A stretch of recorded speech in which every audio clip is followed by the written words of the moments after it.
Ami, vous dit, vous prenez l'argent du Congo. Je vais vous répondre sérieusement sur cette question. Chers frères et sœurs, moi j'étais membre de la conférence nationale souveraine. L'ami est là et là. Je n'ai jamais touché un franc de la conférence. J'étais jeune garçon, directeur à mobile au Congo. Je n'ai pas touché l'argent. Vous passez devant, s'il vous plaît, monsieur.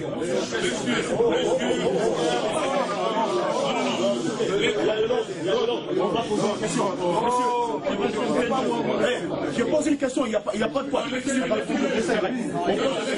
Je pose la question, je n'ai pas de question. Papa,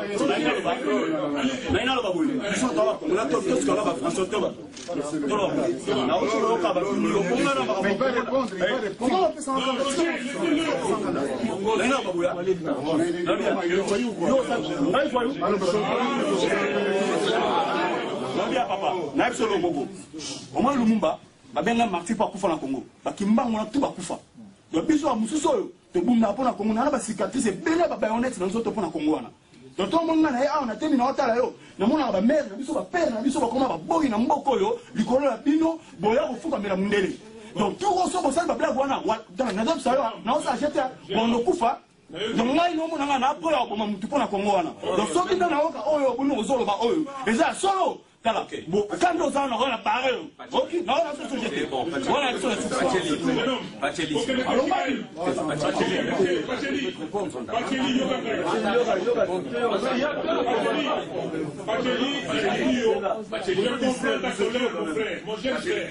je comprends ta colère et je l'accepte. Ce que tu fais là, je suis totalement d'accord. Mais Yokangai, Naïebisa, on a besoin de ma réponse, que ne vous vérifiez pas. Pour tout le monde, MLC, donc moi, je vous ai dit que ma message est au Mangaï. Les femmes côté de Koufa, c'est moi qui devais mourir. De Nakoufa, le Kolayo. C'est fait ce que je fais. Mon frère, je n'ai jamais volé. Yokangaï, petit. Une cabane quinoa. Yokangaï. Au Canada, que nous avons dit, on a quinoa. Ok? Nalia, ceux qui m'ont toyé, monsieur. Mon ami est là. J'étais directeur à mobile. Si quelqu'un au Congo vous dit que Fayoulou a déjà pris 1 franc, ok, il y a corruption, j'étais directeur de mobile dans le Nigeria. Ceux qui vous voyez, que Ngaï n'a pas 1 franc de corruption, il y a Kanaï. J'étais jeune garçon comme toi à la conférence nationale souveraine. On a payé l'argent, je n'ai jamais pris. Si on a suité Sandali Bosso et Bibalé, il y a mis ça dans le secrétaire général, il y a parti, il s'appelle César Lengema. Je n'avais pas, j'étais jeune garçon là-bas. 1. 2. Aujourd'hui, je prends l'argent. Allez à Kinshasa. J'ai pris des chégués. Je n'ai pas d'armes, je vous réponds exactement. Je prends des chégués qui reçoivent mes indemnités en tant que député. Jeune homme, je n'ai jamais volé, je ne volerai pas. J'ai des soucis du Congo comme toi, mais moi je suis sur place. J'étais directeur à l'étranger. J'ai quitté ma société pour aller là-bas. Écoutez, jeune homme, écoutez-moi. Ceux que les mythos sont là, ceux qui sont en français, parce que ils ont un micro. Maintenant, les gars, il y en a qui sont là. Au lieu qu'on peut barrer, ils sont au yoga. Alors, je me mets debout. Je me mets debout pour Yaka Vanda, tout cela bien. Donc, aujourd'hui, et mademoiselle, vous ne dites que, attendez, vous dites que vous ne faites rien. Vous suivez des vidéos. Là, ce que j'ai dit, oui. L'existence précède l'essence. Nous sommes d'accord. D'accord, oui. On juge un homme par les actions qu'il mène. Je vous donne les actions. Dites-nous alors. Mais madame, les actions, je vous dis déjà. Attendez, je vous dis déjà. Vu les dates du Congo, où les gens meurent de faim tous les jours, un salaire de député est trop élevé. Madame, s'il vous plaît. Le couper en deux pour que le peuple puisse en profiter aussi. Madame, il est temps que les choses changent. Je vous ai dit que je mets l'argent que je prends à l'Assemblée provinciale de Kinshasa. J'ai pris 20 chégués qui travaillent pour la communauté. Mais les chèques, ce sont des enfants, monsieur. Les chèques, ce sont nos enfants. Les gens doivent étudier, ils ont travaillé. Les chèques, ce sont des enfants. Ce sont des enfants. Ils doivent étudier et non travailler. Qu'est-ce que vous dites?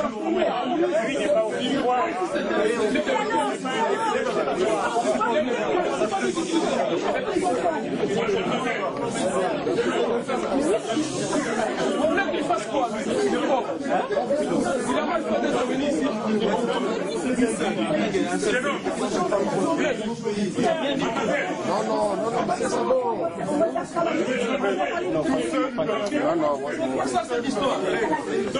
n'êtes pas les gens de Pépère 2. Vous n'êtes pas de Pépère 2. Oh, il n'est pas de Pépère 2 avec vous.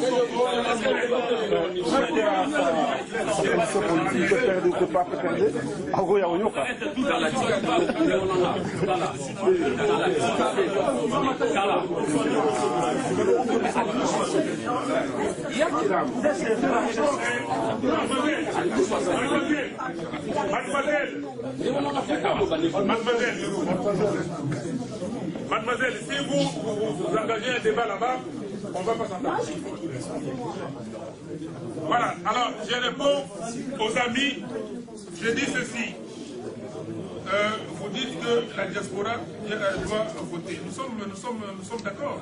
Mais aujourd'hui, je l'ai dit, donc vous me le plaidez sur ce que j'ai déjà dit. Jean-Pierre Bemba a été élu, mais il n'est pas président. Et si cela arrivait à Tshisekedi, c'est comme ça que j'ai dit ici. Nous prenons nos responsabilités. Nos responsabilités, nous ne devons pas les prendre seulement nous qui sommes à Kinshasa. Mais vous ici, je sais que vous le prenez. Et demain, nous ne voulons pas que cela arrive.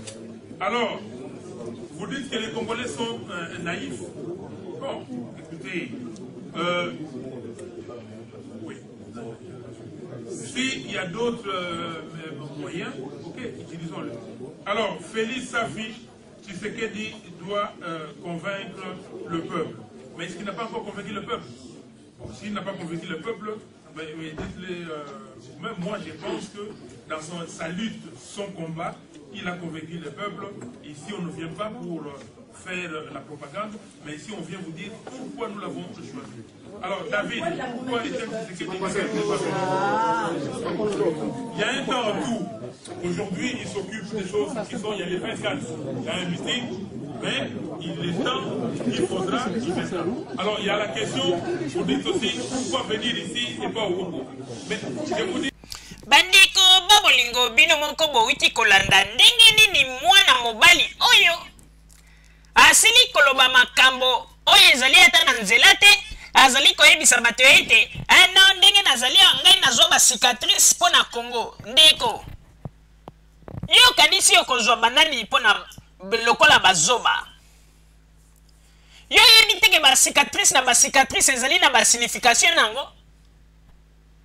Cicatrice mosusu ekoko kozala pe ozalaka na yo moyibi kala tellement ndenge babetela yo ozwa ba cicatrice ebele okoki koya kokotisa kaka lisolo yango na likambo ya Congo mpona kokamufle ba dega oyo osalaka kala mpona koyebisa bato ete ate ba cicatrice nazwa yango mpona Congo. Ba cicatrice mosusu ezali ete okoki kozala ete ozalaka moto moko ozalaka moto ya mobulu kobundabunda pamba baza kobeta yo bazali kotia ba cicatrice. Alors, tango bazali koya na conférence bazali koloba makambo pona mboka, yo zali koya ko distraire bato pona koloba ete nga nazwa ba cicatrice. Rapport nini ezali ya ba cicatrice na yo na makambo eza koleka. Nani yango ko ndima ete yo zwa ba cicatrice wana pona Congo? Nani yango ko ndima? Pa ba cicatrice mosusu pe doza ko mona yango ya. Ozalaka na moyibi tellement modèle ba betela yo. Ba cicatrice batika yo nango yo kanisi mingi pe baza na poto o lelo ba komisi yo ba combattant ba sala miyo mana ndenge ya mabe na ndenge ya kini ba mosusu pe bakanga bango ba beta bango na ndenge te balingi koyiba.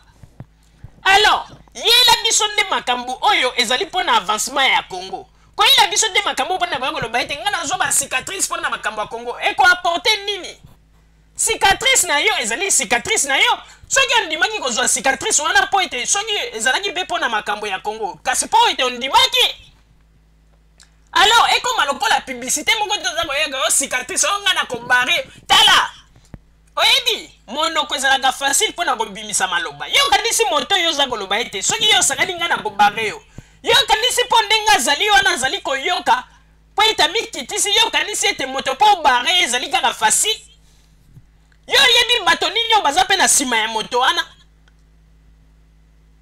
kaka yo moto ozali kaka mwana moko boye soki pe ya bitinda na poto ko baluka na saki na wana mokongo sako do na yo soki mpo oza na mission ete après conférence okende okota na magasin obanda koyiba nani yango ayebi te bato aboye mpo na kodokola deux fois te aza koya mpe aza koloba estce yo tinda bato na Congo kuna mpo oloba ete bon natindi bino na Congo mpo ete bokende bosala boye bongo boye bopesa rapport moto mobimba azali ata na mentalité te aza koyeba te ndenge nini akoki kosadresse na bato mpona kopesa parole moko bapesa ye réponse azali kokanisaka violence na ye nde yango wana nde ezali solution yango na tolobi ete binoko bokotikala kaka bato oyo bokobanda kaka kokemba wana poto mpe bakobanda komona kaka ndenge bokobanda kotelinga nao bino bozali bato moko ti ndenge tolobaka kaka bamisusu bakobamba bapantalon mpona kotalisa bino tala bakanda nyonso tu bozali kosala ko tozali koloba yango ya solo ezali na yango teke bakanda oyo ndenge bato mosusu bazali kokanisa mpona mboka te mingi bazali na souci nostalgie bazali kokanisa ntango ya deuxième république bafoli basalaka baye awa na poto baza kokoka kosala misala te bakomi esika moko bakangami esika moko mbongo ya malongo eza te pasi na pasi yango na bazwi bakanda yana le babambi yango likolo ya bakonzi ya Congo mais tozali koyebisa bino soki bolingi kochange te nzambe mpe ya kofungolela bino visibilité bokozala kaka bato ya milelo na milelo na basysteme ya lokuta kokosaka bato botelemili kaka likambo ya 6 millions de morts bamama viole bafemme viole bino bokanisaka ete makambo bino bolobaka na bino moko nde mutu bozali na susi na yango bino bokanisi bakonzi ya Congo bazali neti bakonzi ya deuxième république bakosala mwa likambo moko ya mukele bakimi mbangu liboso ya bakamera mpona koloba pouvoir ya lelo na Congo ezali bongo te pouvoir ya Congo na lelo ya lelo na Congo ezali ete likambo esalami après sima baye koloba mpe ntango mosusu mpe bakoloba na bango te mpo omona ete bazali kosala mpo na peuple lelo bazali koloba mpo na André Kimbuta mais bazali kobosana ete gouverneur André Kimbuta azali gouverneur ya liboso oyo ya pensé na ndako ya gouverneur to bureau ya gouverneur akamati mbongo ya kesi ya l'État atongi hôtel de ville oyo bato ya deuxième république basalaka te bino bato bolobaka ete toza na bamillion toza na banini mais bato wana bagéraki bamillion ndenge nini bakokaki ntango osombela hôtel de ville ndako ya bango moko te nzoka nde bazalaka balocataire oyo babilongo mosusu bazali kokosela bato moto boyibaki moto botika babilongo pamba baevre ezali komonana mais bino bobandaki koyiba baevre bandaki komonana te bino ezalaki kaka lelo na mileko komonisa bato pasi mais lelo oyo tozali komona makambo bandeko oyo nyonso bozali kosala na bino ezali pamba tala motoko akoki na ye ntango mosusu koloba kaka makambo oyebi te bato mingi awa na poto bakomi kaka koloba makambo mpo basala bino nde plaisir mais ntango bareunion na bino esilaka oka balongwa kuna bato ya violence balingi kaka koimpose bato balingi kaka kotya bato dictature bino bokanisaka bato nyonso to na poto bazalaka na ide na bino mingi bazali kokanisa ide so badiaspora congolaise bavote ekozala bien mais yango tolobi makambo mosusu bozali koloba bozali koraisonne te ta lelo ko bakoki koloba mpe badiaspora congolaise bavote okomona mpe batie nini wana ko bokamwi mpe okomona Kabila aleki ntango mosusu na 7 point mpona nini mpo ete mingi bazali ya na potoko balingaka na bango Joseph Kabila mais balingaka kose manifeste te mpo babangaka nde bino bato ya violence bato oyo nde bozali kaka na esprit ya mabe rankine na kati na bino mitema ya mabe kozwa ya baninga epesa bino mitema likundu ezali pasi mpe mawa papa Roger napesi yo maloba